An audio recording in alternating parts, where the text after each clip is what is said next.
Hey there, you guys. Welcome back. Well, it's been a while. It's been a long while. 3 months? I don't know. Maybe 4 months? I don't know. Anyway, I'm still here. I'm still doing well. Been taking a little hiatus from plants. Uh, been a little overwhelmed. And also, it's been winter. Now spring is coming. I'm being bitten by the bug, and things are going to start moving outside again, so it'll be good. Not sure if I'm going to be posting regularly, but I will be posting more frequently than I have been. Hopefully not once every 2 months or 3 months. So anyway, one of my friends sent me a lovely little terrarium, little greenhouse, and this is my first one. I've never had an actual little greenhouse terrarium thing before, and I'm super excited about it. So I went down a little bit of a rabbit hole. I've never planted one like this before. I've never done an official ecosystem or terrarium before. So this will be exciting and new. And I went on a rabbit hole, or down a rabbit hole on YouTube, looking for inspiration, some instruction, and I came across this channel. I believe it's called Terrarium Design. I'll try to put a card up somewhere up here so that you can reference it yourself if you're interested in trying to build a terrarium. I am no expert, and this is kind of a first attempt. We are going to be planting some fun things in here that I can't seem to grow normally, so let's see if that works. In this little terrarium, I'm going to be planting some Fittonia. I'll probably put both of these in. I might just take cuttings from them because they're quite large. They're small, but they're quite large for this little terrarium. You'll see when we start putting it together. So we'll see what we end up doing. These are certainly big enough so that I can take some cuttings from. I wanted to use some moss, but I don't have any cushion moss. Cushion moss is the moss that I like the most. If you don't know what that is, look up cushion moss, and I can't talk today. And it is the moss that reminds me of moss. So it's so beautiful. It's got that nice emerald green, and it's so soft looking. So instead of that, I'm going to use some ground covers that I found. I wanted to get some creeping fig, but I couldn't find any creeping fig at any of the garden centers I went to. So I got these ones. This is Pilea depressa. This is going to be a ground-hugging ground cover kind of thing, and I thought it looked like grass or just the leaf size is very small, so a nice little mossy ground cover that's not moss. And then I'm also bought some of this one, Baby Tears. I've grown this one in the past. This one's going to love a little greenhouse environment. But this one grows a little taller. As you can see, it's probably 1.5 2 inches tall. So in this little greenhouse, it might be a little too tall, but I am going to put some in there. So yeah, not sure, but I think this is going to be the majority of the ground cover. And then I also found these cute little things, little toadstools. Hopefully I can add those in. I don't have any rocks per se, but I might end up breaking a piece off. I have a piece of cork bark that I might end up breaking a piece off and use it as a little decoration. And this will be an evolving thing. I don't know. We'll see how it goes. And again, if you have any questions about it, I'm not the one to ask. Go out and check out Terrarium Design YouTube channel. I believe they're also on Instagram and TikTok and all those things with a lot of shorts. Very rabbit holey, very much interesting stuff. So anyway, let's get to it. This is enough chatting. I really want to get this planted. Okay, so first we've got this little tray. It came with it. I'm not sure, but I'm going to use it as a drip tray just in case. I'm not going to be watering this to the point where it's saturated, so I don't think it needs this. But if I sit it anywhere that maybe the moisture comes out on, it might ruin some paint or some wood or whatever. So I'm going to use this little plastic tray as a little coaster, as it were. So first off, I've got this piece of screening. There was a little bit of moisture under there. This screening that I'm just going to stick this little greenhouse on top of, and I'm just going to cut it out so that it fits the bottom. I'm not measuring, I'm just Those scissors didn't seem to work, so I changed out my scissors. Sometimes you never know if your stuff is dull until you use it on something different. All right, so I'm just chopping it out. Doesn't have to be exact. If it's a little too big, that's okay. Cut this screen. If it's a little too small, that's okay too. Let's go over here. So we got this. This is going to separate our drainage layer from our soil. So I'm going to use these little rocks that I've had from other projects. I'm going to open up this little greenhouse. It's got a little kickstand so it can stay open if I so desire. Thank you so much, Heather, for sending this to me. I don't think I said your name in the beginning, but I really do appreciate it. We're going to put a little bit of stones in here. I'm not going to put that much. I'm going to keep this bigger one out.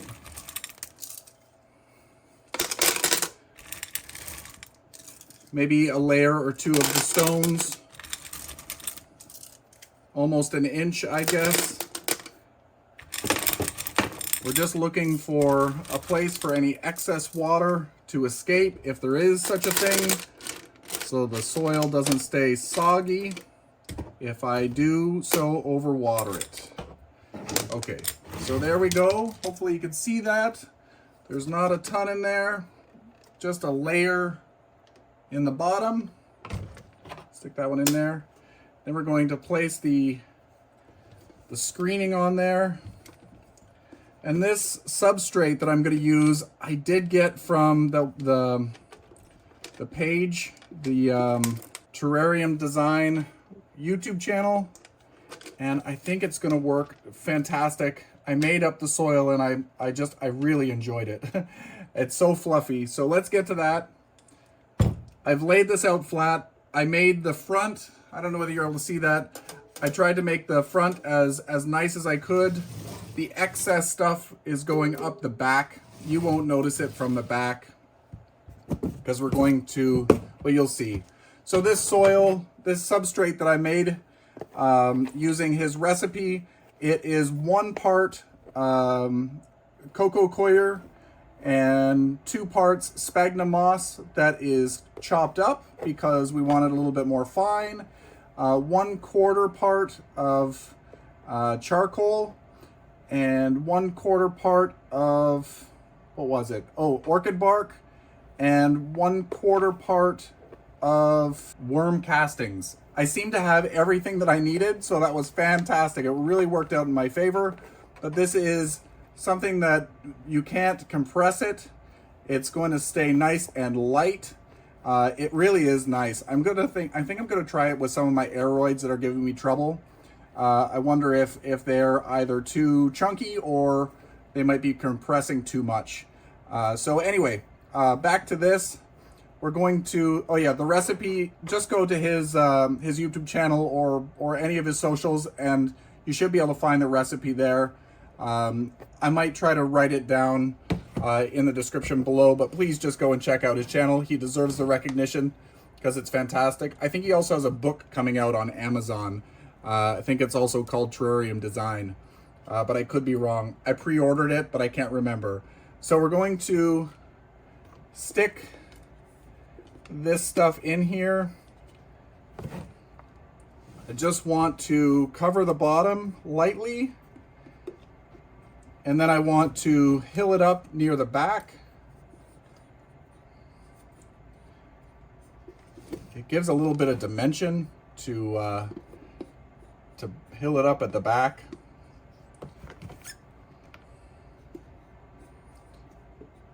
It'll be super, super, super nice. Okay. So I don't know whether you're able to see that very well. We're going to compress the soil down a bit. I'm going to put the lid back on this. And then I might actually plant this whole Phytonia. I want this Phytonia off in the corner. Just going to, actually, I think I'm just going to take cuttings from it. Let's see where the most active growth is. Just gonna trim it out.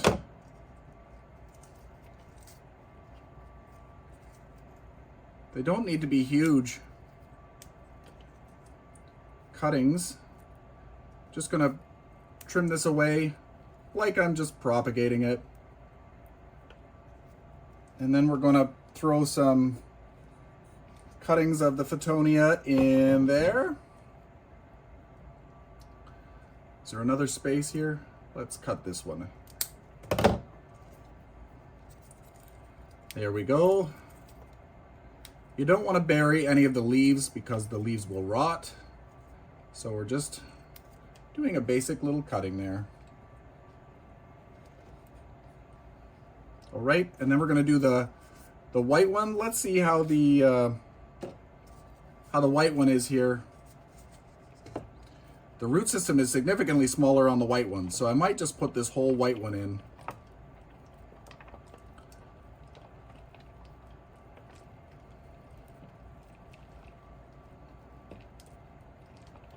Gonna damage the roots, might as well just cut them.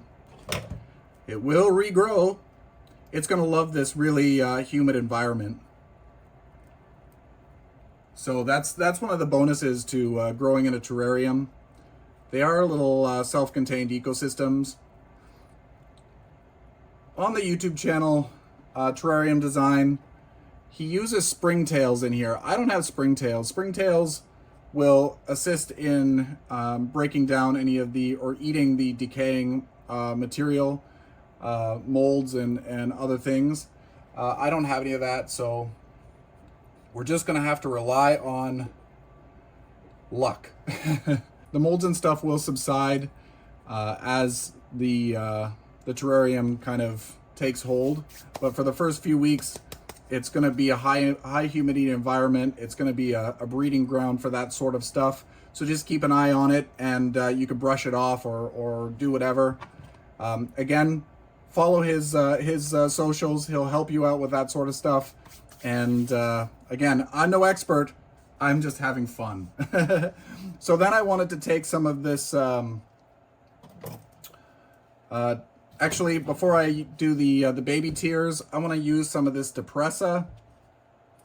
I bought some tools of the trade.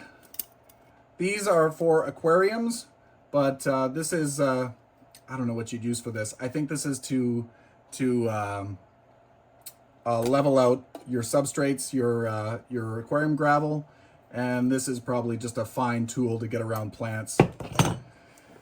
Okay, let's look in here. I've got some scissors, some tweezers, a couple of each, and I'm gonna need the tweezers, I think.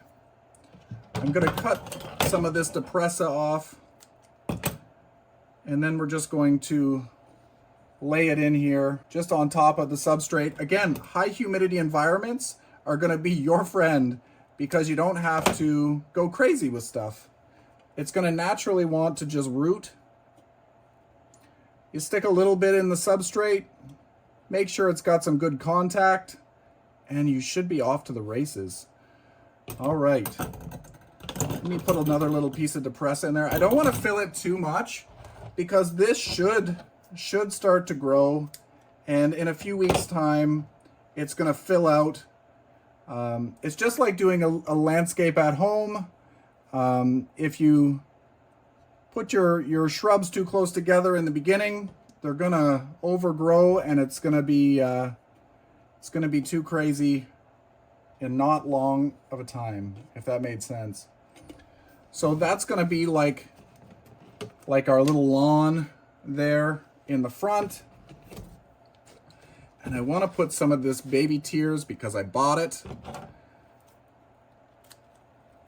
Take some cuttings here. Where's the tweezers? Ah, right here. This one I do want to kind of tuck in. I hope you're able to see this. I just want to tuck it in a little bit. There was some things to stop it from opening.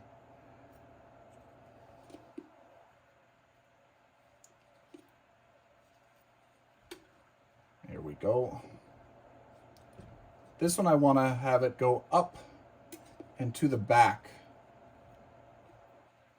I want it to go just behind the Fittonia. So I don't want to overdo it. Like I said, I want these things to grow in. Now I'm going to use the little toadstools because they're friggin' adorable. I think I can bend this a little bit. There we go. Not going to use them all. Yeah, I need to bend this so that the wire isn't exposed. There we go. And I can use a couple of these larger stones just to add to the little landscape effect. And I can put some just to hold the plants down.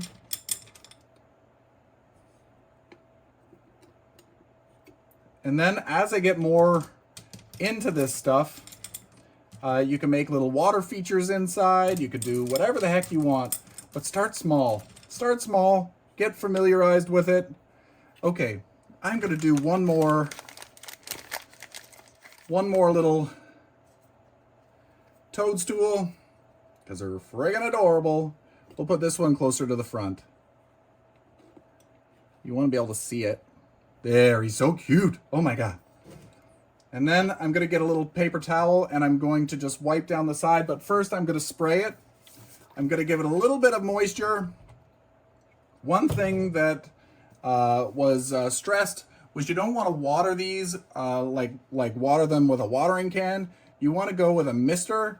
I got this from Dollarama. It was, I think, $4 or $5, but it's a mister. It's battery operated, so you don't have to worry about pulling the trigger over and over and over again.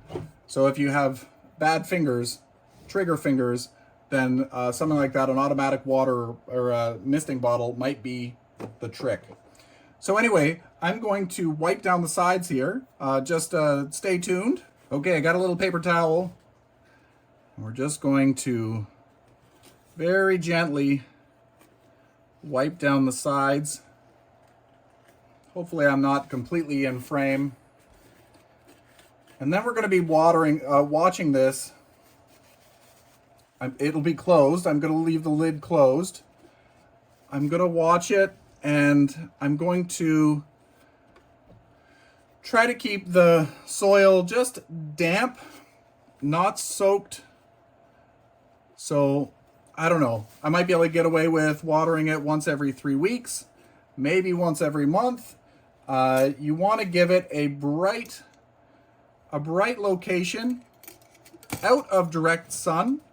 So you can put it under LED lights. You can put it near a north-facing window. You can put it just in a bright room, but out of direct light. Direct sun will turn this into a crazy greenhouse and burn everything up. It'll get really, really hot in there, so you just be mindful. So yes, bright indirect light or under LED should be fine. And let's see how this grows. I'm super excited to see how it works. Check out some close-ups of it because it's so cute. Look at how cute this little ecosystem is. I hope you enjoyed watching as much as I enjoyed building it. Hopefully it does well. I will give you an update on this in a couple of months' time to see how it's doing. Hopefully the Fittonias are doing well. Hopefully all of the ground covers are doing well.